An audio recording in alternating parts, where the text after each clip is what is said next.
Do you think Grealish brings a lot of unwanted media publicity upon himself, or is it because it's a unique thing? He's an English individual, and the English media will hunt this kind of thing down till the dawn breaks.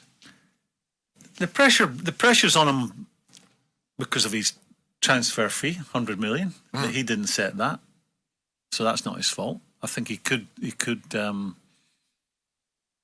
be living a lifestyle where he wasn't. You know, he's a public figure now. These boys today, they don't have to be a star. They don't have to be a great player to be talked about in the press if you're living a certain way. And that's the price on the ticket, being a modern footballer and getting whatever they get a week. Jack Grealish is a good footballer. For me, he's not a great player. He's a good player who has got a big move and has yet to do it at Man City for me. I mean, I go back to his days at Aston Villa where I think they were in the Premier League for 2 years, and for both years he was the most foul player in the Premier League. Yeah. Now I see that two ways. I see it that you're having too many touches if you're the most foul player, and the reason you're having too many touches is because you're not seeing the picture quick enough.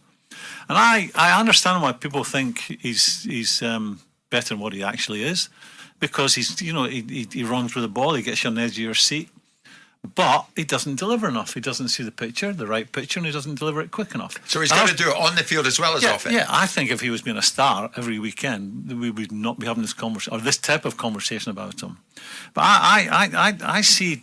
I was willing to cut him some slack because there is genuine sort of ball playing, dribbling talent there. I look back at my own career and I think, how did I improve? There was never a watershed moment where someone sat me down and said, if you start to do this or you start to do that, you'll go up to the next level. I improved because I went at the age of 23, 24 to the best club in the world at the time, Liverpool, who had some of the best players in Europe at the time. And every single day I was being asked to think quicker and move the ball quicker and just generally everything at a faster tempo than I'd been used to. And fortunately, I was able to grasp that quite early on and stayed with me. Now, I thought that would happen to Jack. He'll go to City every day in training. He'll be asked to do it quicker. He'll be asked to, deliver on what he sees quicker. And it's not happened for him. I see the same Jack Grealish today as I saw at Aston Villa a couple of years ago.